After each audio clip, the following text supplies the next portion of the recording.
নমস্কার। আজ আমি যে ভিডিওটা তোমাদের সাথে শেয়ার করব সেটা আমার জন্মদিনের দিন 11 ডিসেম্বর।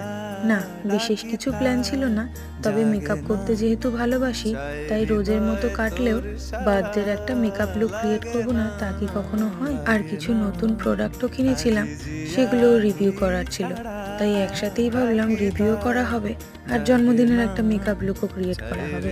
আসলে জানো তো, কেউ সত্যি কথাই বলেছে, যত আমরা বয়সের দিকে এগোই তত জন্মদিনের মতন বিশেষ দিনগুলো সাধারণের মতোই হয়ে যায়। তবে আমার আজকের লুকটা আমি একটু ডিফারেন্ট রাখারই চেষ্টা করেছি। আমি যখন লুকটা পুরোটা ক্রিয়েট করে ফেললাম, আমার তো এই লুকটা সব থেকে বেশি সুন্দর লেগেছে এতদিন যতগুলো মেকআপ তৈরি করেছি। তোমাদের কিরকম লেগেছে অবশ্যই জানাতে কিন্তু ভুলো না। আর জানো তো, এখন এই সোনাঝুরি হাটের যে কালেকশনগুলো বেরিয়েছে জুয়েলারি, এগুলো আমার ভীষণ মনে ধরেছে। যেখানেই দেখি